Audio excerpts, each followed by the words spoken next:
هەرچەندە دوێنێ ژمارەیە گەرێلا بۆ پرۆسەی ئاشتی چەکەکانیان سووتان، بەڵام ئەمڕۆ تەنها ئەمڕۆ 5 جار سنووری ئامێدی لەلایەن تورکیاوە بردومان کراوە. لەلایەکی تریشەوە لە هەرێمی کوردستان سەقفی مزگەوتێک ڕووخاو 3 کەسی بریندارکرۆمان و چەند هەواڵێکی دیکەم بۆ هێناون لەگەڵم بن. سڵاوتان لێبێت. سەرەڕای چەکدانان و لە ناوبردننی چەکی سی گەرێلای پەکەکە و چوونە پێش بۆ پرۆسەی ئاشتی و چارەسەر لە تورکیا. هەروەها سەرۆک کۆماری تورکیا ئەمڕۆ لە وتارێکدا پێشوازی لە هەنگاوەکە کرد، بەڵام هەر ئەمڕۆ تورکیا 5 جار بردومانی سنووری ئامێدی کردووە. ئەمە چەندی بەچەند. کامەران مەلا عوسمان ڕێخەری تیمی کوردستانی ڕێکخراوی CPT بە 964 وی. ئەمڕۆ شەمە لە کاتژمێر 8:40 خولێکی سەر لە بەیانی تۆپخانەکانی سوپای تورکیا 5 جار تۆپبارانی گەلی مێوین و گەلی قەچۆیان لە دەڤەری نهێلێ لە سنووری قەزای ئامێدی کردووە. لە سەرەتایان مانگەوە تاوەکو ئێستا سوپای تورکیا 12 هێرش و تۆپبارانی بۆ سەر هەرێمی کوردستان ئەنجام داوە، واتە لە هەر ڕۆژێکدا هێرشێکی ئەنجام داوە. لە ماوەی 6 مانگی یەکەمی ئەم ساڵیشدا لایەکی کانونی دووەم تا 30 حوزەیران سوپای تورکیا 1678 هێرش و بردومانی بۆ سەرقاکی هەرێمی کوردستان ئەنجام داوە. لە ئەنجامیشدا 3 هاوڵاتی گیانیان لەدەستداوە و 6 دیکەش بریندار بوون.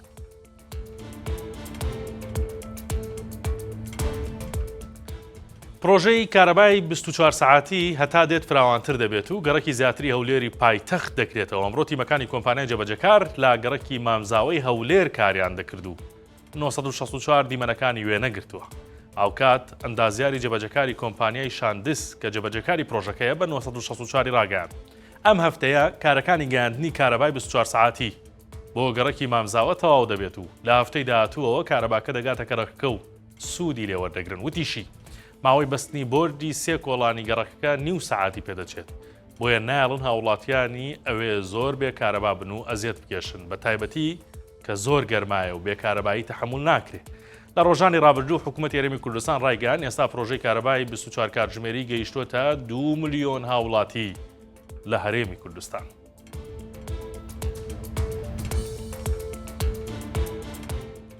ئەمڕۆ لە ناحەی پیرەمەگرون ڕووداوێکی ناخۆش ڕوویدا و سەقفی مزگەوتی تەلانیەکان کە کاری تێدا دەکرێت ڕووخا کە تازە چیمەنتۆی تێدەکرا. بەهۆیەوە 3 کرێکار بریندار بوون و دوانی دیکەش ئازاریان پێگەیشتووە.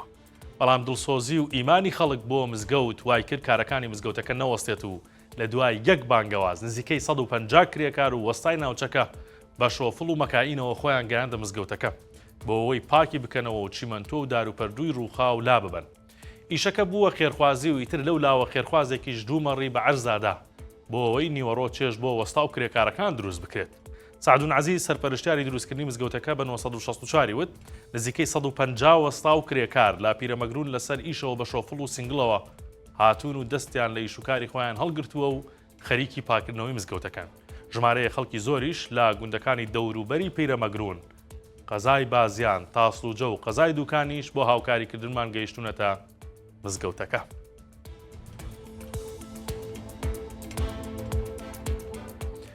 پندێکی کوردی هەیە دەڵێت هەرزانی باوکی هێژارانە، بەڵام ئەوە بۆ جوتیاران ڕاست نییە، چونکە هەرزانی بەرەمەکانیان لە بازاردا تووشی زەرەری زۆری کردوون. ئێستا ئەلوە و بازارەکانی سەوز و میوە لە کوردستان بە میوە و بەرهەمی خۆماڵی جوتیاران ڕازاوەتەوە. نرخەکان هەرزانن و وەک دەڵێن هەردوو دەستت پڕ دەکەیت و بەرەو ماڵەوە دەگەڕیتەوە 5,000 دینار دەدەیت. بەڵام ئەمە بێ پێچەوانەوە زیانی زۆری لە جوتیاران داوە. پەیامنەری 964 لە علوەی سۆران سۆراغی بۆ بەرهەمی جوتیارانی خۆمان کردووە. سندوقێک تەماتەی 10 کیلۆیی بە 2500 دینار بووە. 20 کیلۆ پیاز و 20 کیلۆ کولەکەش تەنیا بە 6000 فرۆشراوە. پەتاتەش کە لە زۆربەی وڵاتان نرخەکەی بەرزە لێرە 20 کیلۆی 5000 دینار دەکات بۆ جوتیاران. بەوتەی ئاراس فەیسەڵ کە کارمەندێکی علوەی سۆرانە بۆ 964 قسەی کردووە، زۆری بەرهەمی ناوخۆ و نەبوونی موچە و بێپلانی حکوومەت بۆ ڕێگریکردن لە هاوردەی بەرهەمی دەرەکی هۆکاری سەرەکیم بۆ ئەوەی بەرهەمی پڕکوالەتی جوتیاران پارە نەکات و جوتیاران زەرمەند بن.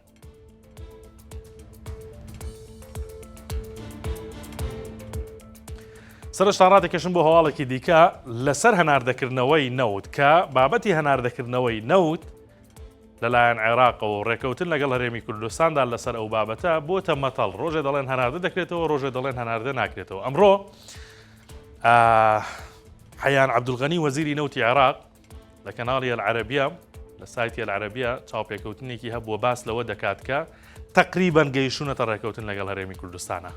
ڕێکەوتنەکە لە بودجەی عێراقا بە شێوازێک بووە پێشتر کە 400,000 بەرمیل نەوتی ڕۆژانەی هەرێمی کوردستان لە ڕێگەی سۆمۆوە هەناردە بکرێت بە بۆری نێوان هەرێمی کوردستان و تورکیادا. ئێستا 300,000 بەرمیل لەساس عێراق داوا دەکات هەر 300,000 بەرمیلەکە لە ڕێگەی سۆمۆوە هەناردە بکرێتەوە تاوای سەر ڕێکەوتنی لەسەر نەکراوە. ئەوەی کەماوە بە قسەی وەزیری نەوتی عێراق لە نێوان هەرێم و بەغدایە بابەتی ئەو بڕەنەوتەیە کە هەرێمی کوردستان دەڵێت ئێمە خۆمان بۆ پێداویستی ناوخۆ گلی دەدەینەوە ئەو باقی دەدەینەوە بە عێراق. هەرێم داوای زیاتر لە 65,000 بەرمیل دەکات بۆ ئەوەی کە ڕۆژانە لە لای خۆی گلی بداتەوە پێداویستی ناوخۆی پێ بکاتەوە. بەڵام عێراق دەڵێت 46,000 بەرمیل دەدەین بە هەرێمی کوردستان بۆی پێداویستی ناوخۆی. ئەمە ماوە تاوەکو ئێستا چاوەڕە دەکرێت ئەمڕۆ سەرەتای هەفتەیە لەم هەفتەیەدا کۆمەڵێک بابەت و لە ناویشاندا ڕێکەوتنەکەی نێوان هەرێم و عێراق یەکلایی ببێتەوە بە نەخێر یاخود بە بەڵێ و ناردنی موچە بۆ موچەخۆرانی هەرێمی کوردستان. ماوەڵەکانی ئەمڕۆ بوو کاتێکی شات بۆ هەموو لایەک.